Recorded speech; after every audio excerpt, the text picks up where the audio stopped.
Yang sangat dihormati Pak Wakil PLT maksud kami pelaksana tugas Bupati Mona, yang kami hormati Pak Sekda, Pak Asisten, para kepala OPD, Pak Camat, para kepala desa, Pak Lurah, Bu Lurah, dan seluruh peserta musyawarah perencanaan pembangunan tahun 2025 di Kecamatan Bawea dan Pak Balano. Terkait yang disampaikan tadi mengenai jagung, saya kira itu kalau bicara jagung tidak disebut orang Mona kalau tidak kenal dengan jagung. Ini tanaman identitas kita, karena tanaman identitas kalau boleh juga bisa mengambil manfaat ini untuk meningkatkan kesejahteraan kita dengan jagung. Karena faktanya sekarang kalau harga jagung mahal, harga beras lagi juga mahal, kita semua mengeluh, protes. Tapi kalau naik harga rokok, tidak ada yang protes. Itu ya, supaya menambah semangat ini ya. Mengeluh kita ini, kalau harga jagung naik, protes. Kalau naik harga beras, protes. Tapi naik harga rokok yang harganya sekarang satu bungkus sudah ekuivalen atau kurang lebih sama dengan 2 kilo beras, malah lebih. Nah karena itu, apa yang menjadi program andalan Pak PLT Bupati, apalagi kita sudah bangun menangan pasca panen yang populer disebut pabrik, karena pabrik itu sebenarnya menjaminkan 2 hal. Pertama, kepastian pasar dan harga. Cuma sayang sekarang nggak ada jagung.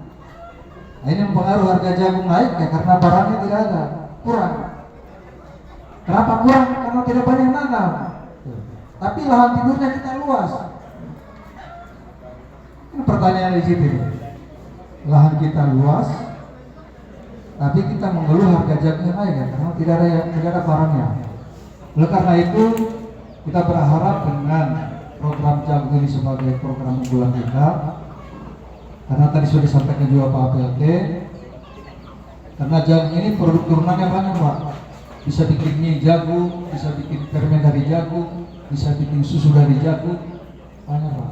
Dan kami sampaikan di forum ini, Pak PLT juga sudah umumkan, kita sekarang lagi melakukan wawancara kepada anak-anak kita, ada di kita, yang sarjana pertanian, tahu ilmunya tapi tidak mau bertani.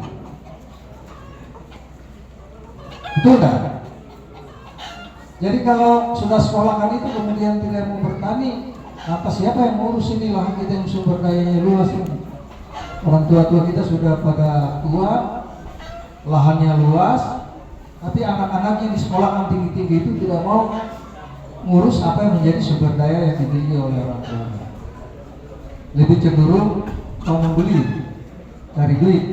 Nah, karena itu saya kira mudah-mudahan dengan jagung ini salah satu menjadi solusi kita terhadap masalah-masalah keuangan di rumah tangga maupun di daerah, karena ini akan berkaitan juga dengan pendapatan masih di daerah.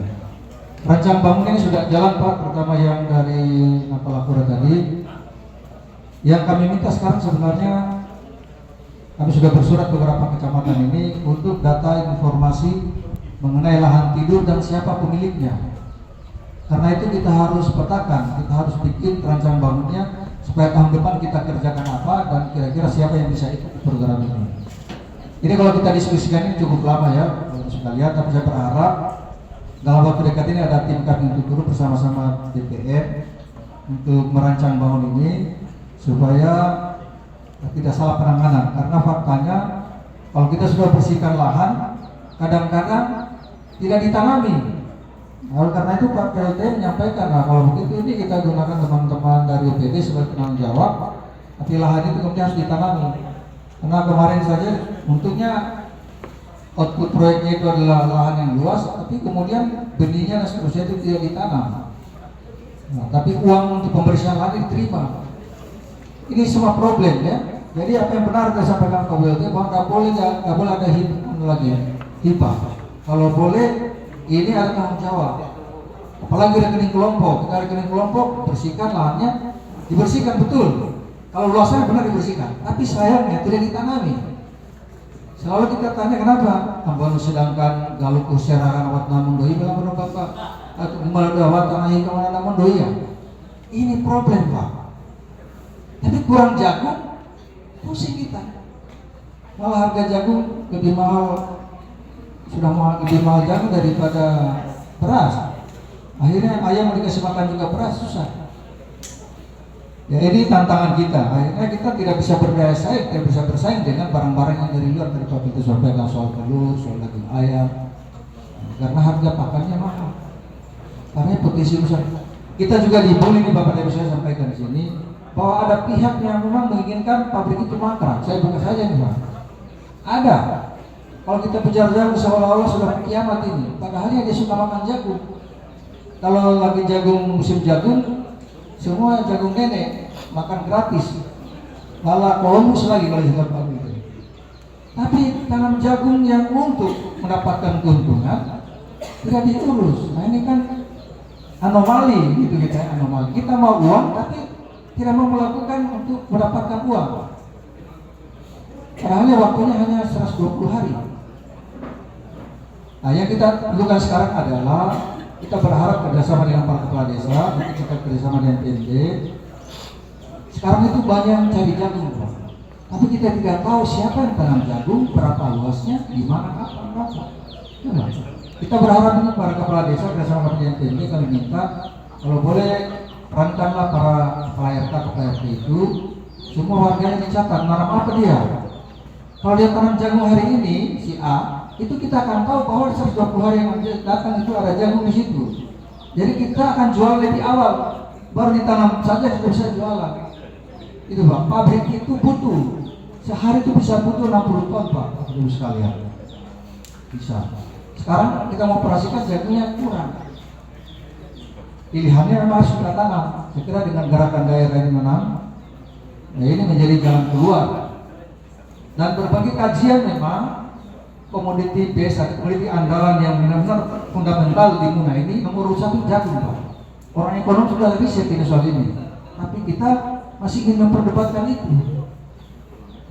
Padahal kita butuh sebenarnya kita sekarang di Muna ini soal jagung bukan lagi kita mau sampai level diskusi Pak, kita harus masuk ke level tindakan. Jadi misalnya kita bicara diskusi orang lain sudah jauh sekarang pengalaman Gorontalo hebat, apalagi Dompu saya sama Pak Pilti sudah bicara Pak, sudah sampai ke sana. Dompu itu ya mohon maaf saya pinjam istilahnya Pak Pilti ini, tapi mungkin ini juga sebagai pengetahuan kita semua. Itu Dompu sekarang menjadi terkaya kedua di Provinsi Nusa Tenggara Barat, hanya gara-gara yang jagung Pak. Masa kita yang menjadi tanaman identitas ini tidak bisa? Begitu ya. Kemudian tadi singgung soal kelapa sawit, kita terus terang kami tidak bisa melarang orang menanam sawit, meskipun Pulau Muna ini luasnya tidak luas dan secara nasional kita tidak masuk wilayah pengembangan sawit. Tapi kalau masyarakat mau tanam silakan.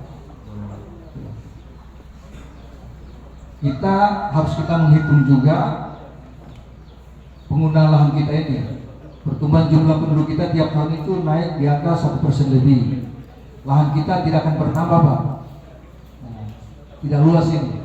Jadi harus kita hitung baik-baik penggunaan lahan kita ini. Apalagi misalnya lahan itu kemudian dipilih oleh orang lain kita tanam alas haknya. Nah ini perlu dipertimbangkan baik-baik.